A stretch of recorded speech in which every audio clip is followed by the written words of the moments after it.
Nabi itu nggak pernah negur orang yang ibadahnya biasa-biasa saja. Yang ditegur adalah yang ibadahnya berlebihan, yaitu Abdullah bin Amr bin As. Ngerti sampai? Yang ditegur sama yang nggak ditegur itu baik mana?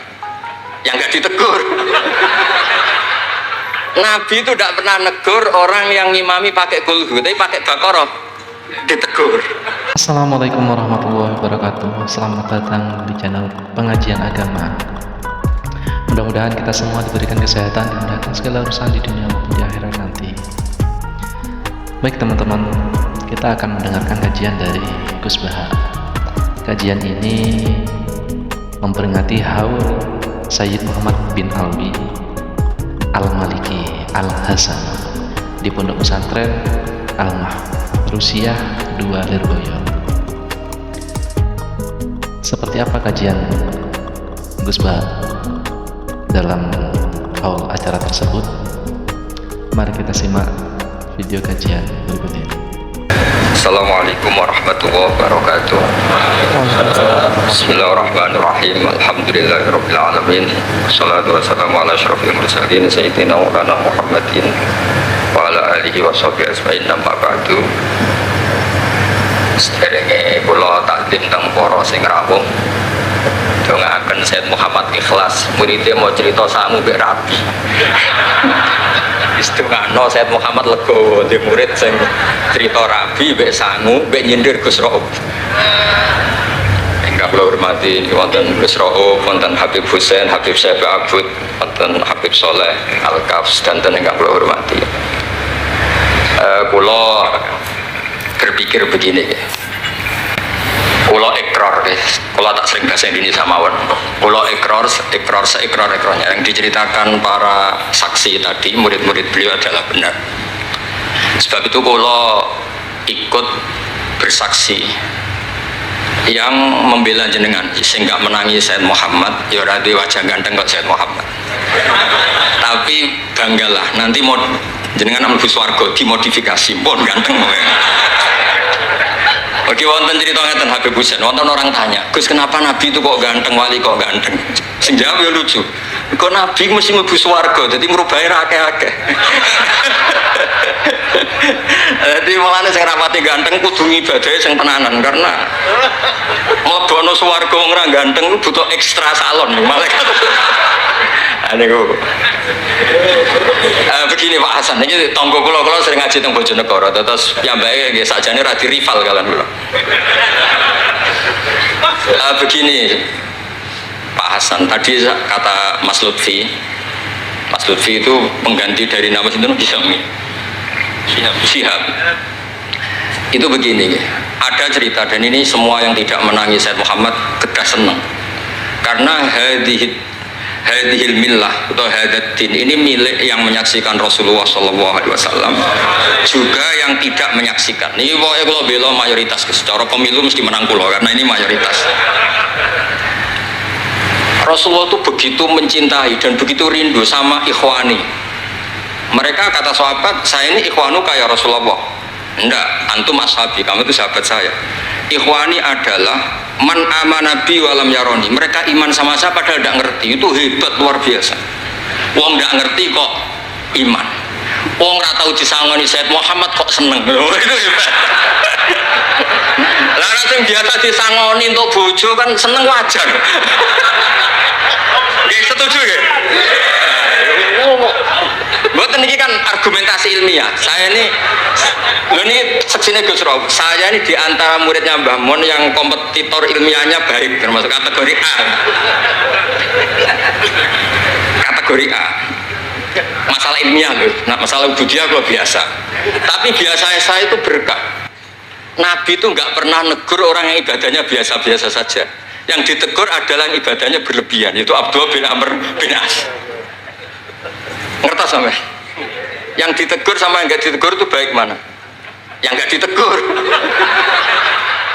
Nabi itu tidak pernah negur orang yang ngimami pakai kulhu, tapi pakai Baqarah ditegur. Soalnya kalau lagi partai kaum duafa nih, ini suara sadil bonati, tapi ini hak. Sehingga dalam banyak cerita dan ini disepakati banyak ulama. Uwais Al-Qarni itu lam yaltaqi Rasulullah sallallahu alaihi wasallam wa lam yarahu. Hampir semua riwayat bilang Uwais Al-Qarni itu tidak melihat Rasulullah. Beliau itu sering nangis karena tetangga-tetangganya sudah sowan Rasulullah dan tentu mereka menjadi sahabat karena sudah sowan Rasulullah. Tapi Uwais Al-Qarni di ibu mokonge ra karuan. Ditinggal lu ra gelem, mokong cerewet ngamukan. Njuk nglayani Uwais Al-Qarni.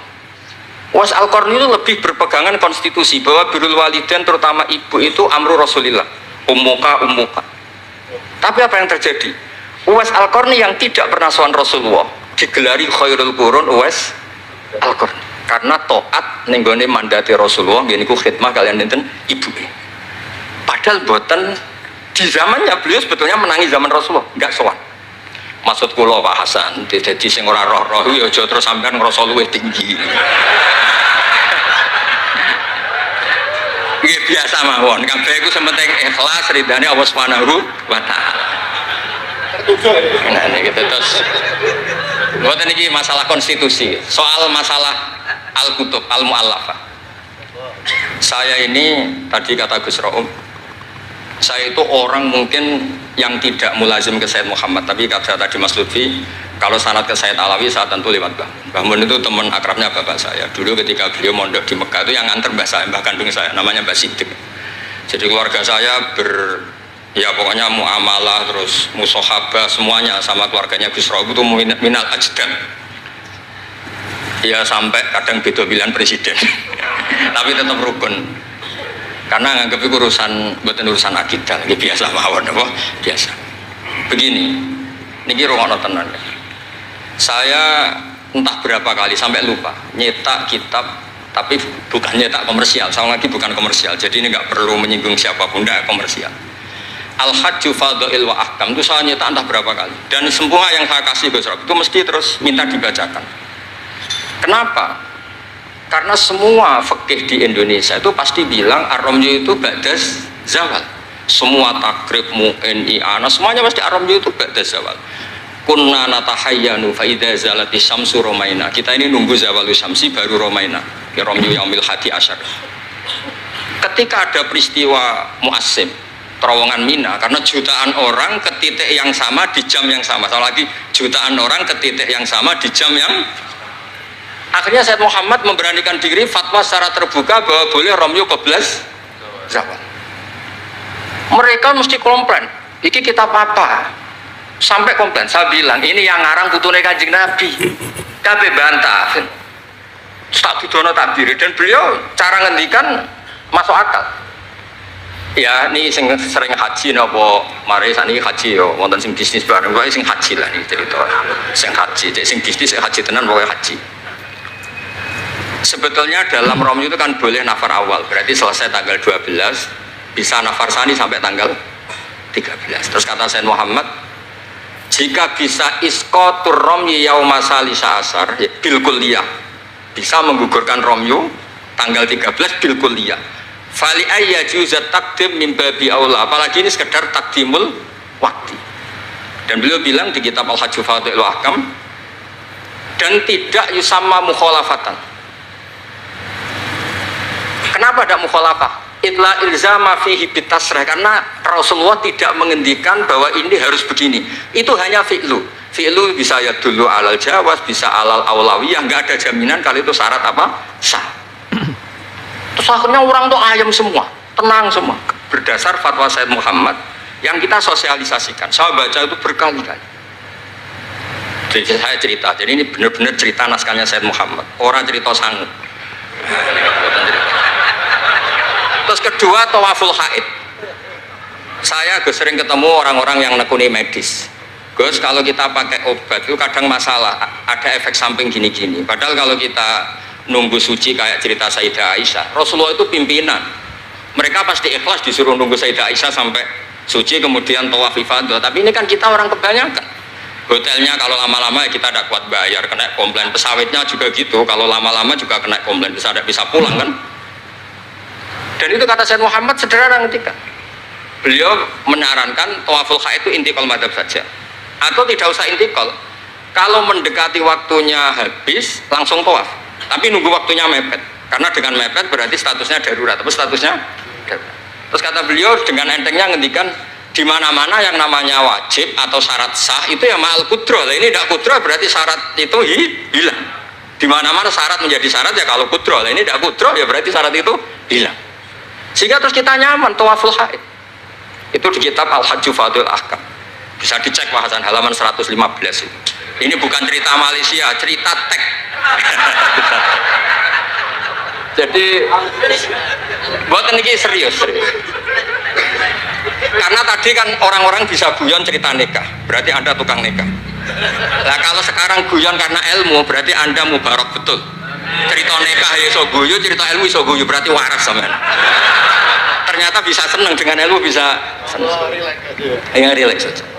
Saya baca kitab beliau yang khataman, ini Gus Rauf saksinya. Saya baca Qawaid Asasiyah itu pasanan khatam tahun 39. Terus poso ini kemarin 45 ini saya juga khatam baca Qawaid Asasiyah. Dulu itu karangan Sayyid Alawi namanya Zubdatul Itqan. Di era Sayyid Muhammad disebut Al-Qawaid Al-Asasiyah fi Ulumil Quran. Saya ngajar di sarang ya kitab itu di pondoknya Gus Sufur. Saya berkali-kali baca kitab itu di Kudus di pondok saya kemarin khatam. Terus kitab beliau yang saya senang sekali diantaranya tentu Mafahim Yajibu Antus Soha. Tadi Mas Lutfi cerita betapa repotnya Sayyid Muhammad ngadepi Wahabi. Tapi di Indonesia saya sering cerita ke mereka, bahkan sebagian yang berfaham itu di kota banyak yang menjadi minna. Saya cerita begini, la ilaha illallah itu kalimatun dakhala bihal kafiru al-islam fakaifa bihadil kalimah. Kok terus jadi tukhriju hadil kalimah al-muslimah minal islam ilal kufri. Orang tahlilan, orang nyekel patok, orang-orang NU yang khol itu nyekel patok yang la ilaha illallah, la ilaha illallah. Itu kalimat yang orang kafir puluhan tahun menjadi muslim. Masa dengan kalimat yang sama menjadi kafir? Itu logikanya tidak kena. Berarti kalimat ini punya dua status. Ya mukminah memukminkan, juga mukafirah mengkafirkan. Itu kan lucu gitu. Dan itu mereka terus menerima. Kayaknya bener Gus Pak. Masa kalimat yang 70 orang misalnya kafir dalam waktu 70 tahun itu karena melafatkan satu kalimat itu saja la ilaha illallah Muhammadur Rasulullah langsung menjadi apa? Menjadi muslim atau mukmin. Masa dengan kalimat yang sama hanya karena sambil megang patok terus menjadi apa? Kalimat itu kalimat syahadatut tauhid. Makanya saya mohon para muhibbnya Sayyid Muhammad itu harus baca kitabnya. Saya ini bukan niat sombong. Saya baca kitab beliau yang saya takriri sampai khatam itu ya Al-Hajju Fadil Ahkam. Saya sudah lapah berapa kali saya khatam. Terutama di bab Tawaful Haid sama Amram Yukobla Zawal. Terus Mafahim Yajibu Antus Soha, Qawaid Asasiyah, Mafhumut Tatawur wa Tajdid. Terus yang kitab-kitab paling modern terakhir karangan beliau itu Sirah Nabawiyah, yang syaratnya Alfiyatus Sirahnya Zain Al-Iraqi. Terakhir Mu'alafatus Sayyid Muhammad. Dan saya yang sering juga sinau itu Manhajus Salaf fi Fahmin Nusus. Itu juga termasuk kitab yang sering saya pelajari. Sehingga belajar betul Mas Hasan, bukan main-main, belajar betul ya. Maksudnya kalau tidak bisa tak cari di kamus. Kalau nggak bisa semua bukan niat sombong. Pakai sarana saya ini kan ya, bapak saya itu hafal Quran, buyut-buyut saya ini mungkin termasuk orang yang nekuni Quran. Jadi saya kalau nggak paham, ya Allah kita ibadah pantas. Tiang butuh Quran jenengan terus mau ora paham kita ora pantas wis. Nah, ya akhirnya paham itu. Nah, dari sekian cerita yang difahami nufus, ini supaya sampean clear ya. Saya mohon semohon-mohonnya. Jika jenengan pilihannya berpakaian seperti ini oke. Yang berpakaian ala Rasulullah atau ala Arab terserahlah istilahnya, nggih monggo. Tapi yang berpakaian ala Jawa gini, saya masih ingat takbir itu di halaman 423 di Manhajus Salaf fi Fahmin Nusus. Itu beliau ngendikan gini. Wa kanat sunnatu Rasulillah sallallahu alaihi wasallam annahu yatamu ma yajiduhu fi ardi wa yalbasu ma yajidu wa yarkab ma yajidu mimma abahahu wa famanis ta'mala ma yajiduhu fi ardi fa huwa al-muttabi' lis-sunnah kama annahu hajjal baita min madinati faman hajjal baita min madinati nafsi fa huwa al-muttabi' lis-sunnah wa ilam tarkun hadil madinah tilka. Saman cek itu insyaallah lafadznya itu persis, bukan karena saya pintar atau cerdas, memang saya tekuni. Aku raiso seneng terus masang foto itu tidak bisa, saya ada jenis seperti itu. Terus seneng ngenang di sangon itu orang iso, saya itu sebenarnya nggak bisa. Tidak bisa, saya ada jenis itu. Saya itu ya sering dikasih uang Mbah Mun, Gus Rauf saksinya. Tapi ya saya ngenang beliau itu ya kitabnya tak pelajari Al-Ulama Nujud, tak baca depan santri saya khatam. Saking senengnya saya Mbah Mun ke Sayyid Muhammad, sama beliau punya karangan Maslakut Tanassuk bil Ittisalat li Sayyid Muhammad, Maslakut Tanassuk al-Makki fil Ittisalat bi Sayyid Muhammad al-Maliki. Saya baca khatam. Saya sampai lupa entah berapa kitabnya Sayyid Muhammad, saya baca khatam dan ada takrirannya. Takriran ini penting karena argumentasinya ilmiah. Misalnya begini, kalau orang ke kuburan kemudian agak ndiluk, dianggap suratus sajidin li makhlukin, suratus sajidin li makhlukin. Maka kata Sayyid Muhammad kadang jawab ya lucu, berarti orang yang koinnya jatuh, koin duit receh. Kalau saya kan mungkin sudah kaya uang kayak ini, koin jatuh tidak tak ambil, kalau sampai itu kan masih diambil. Itu kan mesti fisuroti sajid atau fisuroti roket. Nah kalau itu dianggap murtad, semua orang yang ngambil HP-nya jatuh itu semuanya murtad karena ada suratus sujud li makhlukin, apalagi ini makhluknya koin. Nah ini bukan bilang, ini data ya. Maksudnya tak baca di sini karena memang saya profesional. Tapi jangan undang saya, yang berang undang saya Gus Rauf itu pun sekali ini perjanjian sudah. Saya ini punya buyut-buyut Habib Husain Babut. Buyut-buyut saya itu tukang uzlah. Jadi saya termasuk kiai yang gak suka diundang. Paling saya hanya ke Pasuruan karena Kiai Hamid Pasuruan itu sepupunya mbak saya. Ke Gus Rauf karena putranya guru saya. Pernah diundang Gus Kafabi karena agak-agak dipaksa. Mbah Mun itu ngaji di Pak Karim, berarti jenengan cucu murid sih. Kok pakai ancaman ini Pak? Wah ya sudahlah, saya nurut tuh. Saya nurut, tapi saya bilang begini, saya ini punya pondok Quran, sering deres Quran. Tadi kata Gus Rauf sering deres Quran, sering nyemak Quran. Ya monggo kalau berani menanggung hisab itu. Akhirnya terus mau sekali aja karena resiko juga kan mengganggu orang yang deres itu. Buatan ini buatan ancaman, buatan cerita maupun buatan saya biasa. Nah ini saya baca beberapa teks yang supaya jenengan ngerti. Ketika saya Muhammad mencintai Imam Malik itu beliau sampai punya karangan Imam Mudairil Hijrah Malik bin Sabri, sekian cerita betapa saya Muhammad itu mencintai Imam Malik. Makanya beliau dengan gelar Al-Maliki. Beliau karuan Al-Hasani tapi beliau menyisipkan gelar apa? Al-Maliki. Kenapa? Saya cerita sekian mazhayanya Imam Malik. Imam Malik itu tidak berpendapat kalau ba'da sholatil asri masuk masjid itu disunatkan sholat, karena bagaimanapun itu waktu ba'dal asri meskipun ada sebab mukorin yaitu masuk masjid. Tapi beliau ada anak kecil, di sini ada tabirnya, ada anak kecil bilang ya syekh kum farkah, kamu ini sudah syekh, sudah kiai, masuk masjid dan sholat tahiyatul masjid, kum farkah. Beliau tidak debat, langsung sholat. Ketika ditanya innahu laisa bimadzhabik, itu tidak madzhab engkau ya Malik. Inni khosyitu an akuna minal ladzina idza qila lahum ruk'u la yarka'u. Kayak apa? Maksudnya Mas Hasan, kalau senang Imam Malik yang ngarang Imam Malik, kalau senang Sayyid Muhammad ya baca kitabnya. Selain cerita dinikahkan dan cerita dikasih uang. Buat niki ganjarannya kata kula gojlok. Mergi dadi jenengan seneng nyeneng ngomong itu kan ganjaran. Nah sampean takok, lah ono korbane, kalau tadi ya korban berkali-kali kan saya. Terus ada lagi cerita tentang Imam Malik itu pernah dimintai orang miskin. Saya minta uangnya. Imam Malik jawab, dohirnya itu tidak Islami, saya tidak punya uang, kapan-kapan saja ke saya. Terus kata orang di dekat Imam Malik, lima adalah takulu kama yakulun nas rozaqakallah. Kenapa engkau tidak seperti umumnya orang rozaqakallah? Enggak jadi. Kata Imam Malik, asyaddu kalimatin ala sa'id. Kalimat terberat bagi sa'il adalah kalimat yang nyimpan roda sa'il. Walau dimna jumlatin, meskipun itu fidinim jumlatin. Terus fa'ana ujillu ismawahi ta'ala an azkurahu liman yakrohu sama'ahu walau dimna jumlatin. Saya ini ingin menyelamatkan nama Allah. Peminta itu paling nggak suka kalau ada kata-kata yang arahnya pokoknya nggak ngasih. Saya ulang lagi, peminta itu paling nggak suka kalau ada kata-kata yang arahnya itu tidak ngasih. Karena peminta ini sudah mangkel, saya menyelamatkan tidak nyebut Allah, nanti Allah jadi korban. Rozaqakallah, itu Allah kapan? Nyatanya sampai sekarang tidak ngasih rezeki, kan Allah bisa jadi korban kan? Maka beliau gak mau nyebut Allah. Fa'ana ujillu isma Allah, saya menghormati nama Allah, jangan sampai saya sebut di depan orang yang sedang gak suka. Tadi karena ada jawaban yang yufidu raddah. Kenapa yufidu raddah? Yaitu pokoknya tidak ngasih. Kayak apa orang-orang? Saya ulang lagi, jadi ini saya termasuk, insya Allah termasuk kompetitor terbaik, termasuk.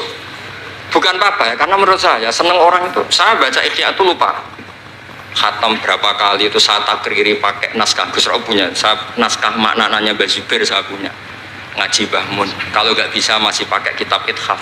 Kalau naskahnya beda, saya cari naskah yang lain. Karena saya senang Ihya, Minhajul Abidin, pokoknya kitab-kitabnya Imam Ghazali. Saya senang kitabnya Mbah Mun, Mbah Zubair, semua. Bukan apa, takut saya senang ternyata saya yukhalifu madhab. Saya sebagai pembaca maksudnya ya. Korek itu kalau senang ternyata dia yukhalifu madhab, karena ada baca. Contoh gampang begini, saya tuh sering ketemu orang-orang khusyuk yang tidak ngaji. Gus itu gimana orang-orang sholat pakai baju merah? Tak tunjukkan di Bukhari, babus sholat fi saubil ahmar. Ada yang protes lagi, gimana Gus itu kiai kok sholat kencing? Berdiri, babul qauli qaiman inda subadati qaumin, di Bukhari itu. Gus, kok ada hadisnya semua? Yang masalah itu tak kamu, kata saya gitu. Lu sampai sholat, sampean kalau sholat kan mikir, ya mikir utang, mikir macam-macam. Itu Imam Bukhari punya bab, babul ifkar, tafsirnya apa? Imam Bukhari pakai bab itu babul ifkar di sholat, bab mikir di sholat. Itu dalilnya lucu, Beb Husain. Kanjeng Nabi itu sholat terus salam ke susu. Ditanya kenapa ke susu? Saya ingat ada dinar di rumah yang belum saya bagi. Berarti ingatnya kan pas sholat. Sampai ya bedanya Nabi ilingnya barang apik sama nuran, tapi kan podo lah dalam bab. Jadi kalau suwon kitab-kitab Sayyid Muhammad yang jadi makhrajan hasanan lihadil ummah itu harus kita bela mati-matian. Misalnya begini, Atakoh Somadia, mungkin di Jawa Timur disebut Atakoh Kubro, yang baca kulhu beberapa kali, yang katanya bapaknya terus masuk surga itu kan kalau di kampung saya Gus, kalau ada baca gitu yang selain anaknya tak udah kamu udah usah serius, ramlak di bapak, anaknya tenang-tenang. Pernah ada orang ngundang saya, Gus, ngocok Atakoh Kubro Gus, anaknya mau nggak mangkon, monggo benar, saya pulang. Kenapa Gus pulang? Karena anaknya ramoco wong liya bukan moco sembrono ya bener. Sing ana ning hadis awaladin sholihin yatullah, ra ono au kiyayin sholihin yatullah ya bener. Langsung Gus jenengan ngawur iki dalil. Aku ora ngawur pancen aku wong alim, mesti roh tenan. Sing ana ning hadis awaladin sholeh ora au kiyayin soleh. Jadi anak itu penting, malah mau enggak makan atau berokokan. Monggo. Semenjak itu kalau orang undang saya enggak berani kalau enggak khusyuk ngocok. Takut saya pulang. Lah misalnya yang undang no nyangoni saya, sugih saya. Kan mboten ngefek no teror itu mboten ngefek. Jadi ini penting, meskipun guyon, ilmu itu didudukkan. Sayyid Muhammad ngendikan hadis-hadis tentang jumlah kul huwallahu ahad semuanya itu dhaif. Saya pernah ngaji itu di Kudus cerita gini, alhamdulillah kok dhaif. Hadis tentang jumlah la ilaha illallah yang banyak alhamdulillah juga dhaif. Karena kalau itu syarat sahnya harus banyak, berarti begini, mangqala la ilaha illallah mi'ata marrah lagi dakhalal jannah. Berhubung enggak ada jumlah mi'ata marrah, satu pun sudah dakhalal jannah. Kul huwallahu ahad juga sama, di riwayat Bukhari jelas. Ada orang kalau imami baca kulhu ditanya, kenapa engkau baca kulhu? Li'annaha sifatur rahman, fa'ana uhibbu an aqra'a biha. Kata Nabi apa? Jibril datang, akhbir ya Muhammad, annallaha yuhibbu bihubbihi qul huwallahu ahad. Dan semua riwayat kadang hanya bilang hubbuka iyyaha adkhalakal jannah. Dan enggak ada riwayat hubbuka iyyaha wa qira'atuka alfa marra wa alfa marra lagi dakhalal. Kalau ada riwayat itu, innalillahi wa inna ilaihi raji'un. Kita punya masalah besar karena kita nggak kuat baca lama-lama itu udah kuat. Artinya gini, kita harus menjadikan kitabnya Sayyid Muhammad ketika menvonis hadis-hadis yang jumlahnya besar tadi. La ilaha illallah. Soal kamu lakukan tetap baik, kita sepakat itu baik. Tapi jangan jadi aturan hukum. Saya ulang lagi, baca banyak tentu tetap baik, tapi jangan menjadi aturan. Kalau jadi aturan hukum berarti gini. Dakhalal kafiru fil Islam in qara'a la ilaha illallah alfa marrah mi'ata marrah. Itu yang mengislamkan di masjid capek itu. Karena nunggu alfa marrah. Jadi saya mohon karena agama ini yuridu wa bikumul yusra, agama ini Allah inginnya itu mudah. Bu istu bil hanifiyatis sama semuanya itu mudah. Tapi jangan tahawun. Jadi kalau suwon tadi alhamdulillah sudah diduga saya 20 menit karena memang saya ini tidak bisa pidato. Saya kalau ngaji di rumah ini Gus Rob saksinya. Saya ngaji biasa 4 jam, 3 jam ya ngaji. Ngaji ada kitabnya, saya baca Jalalain, pikirnya ada Sofi, ada Futuhat Ilahiyah, kadang ada Tobari, itu kuat. Kenapa saya kuat 3 jam kalau ngaji? Saya ini pecinta umatnya Rasulullah SAW. Umat itu tidak boleh hanya mendengar kata-kata seorang bahak, nggak boleh. Harus mendengar kaifa qala Tobari, wa kaifa qala Al-Baidawi, wa kaifa qala Syafi'i, wa kaifa qala Imam Syafi'i. Saking hormat saya. Cuma saya nyampaikan pancen rilek guyon karena itu wasiatnya Bapak. Hak kena ngaji guyon. Iku wong bingung kabeh sing ngaji-ngaji.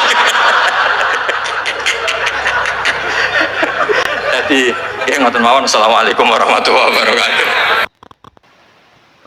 Beberapa kiai, habib ataupun ulama menyebut Gus Baha itu adalah manusia Al-Quran. Kalau kita ngomong sedikit kasar tapi halus. Gus Baha itu bukan seorang kiai, melainkan manusia atau Al-Quran yang berjalan. Bisa dikiaskan seperti itu. Gus Baha adalah Al-Quran yang berjalan. Kiasannya seperti itu. Jadi penjelasan di video awal tadi, Nabi Muhammad itu tidak pernah menegur orang-orang yang ibadahnya biasa saja, tetapi Nabi malah menegur kepada orang-orang yang ibadahnya berlebihan. Nah, dari situ kita tahu bahwa yang ditegur dan yang tidak ditegur itu jauh lebih baik yang tidak ditegur. Artinya ibadah kita tidak perlu yang berlebihan dan tidak perlu menyontoh kaum khawarij yang ibadahnya sangat berlebihan dan akhirnya menyalahkan sana sini. Logika Gus Baha itu selalu di luar nalar. Mudah-mudahan ilmu yang kita dapat dari kajian tersebut membawa berkah kepada kita semua, khususnya keluarga kita. Sekian video dari saya. Assalamualaikum warahmatullahi wabarakatuh.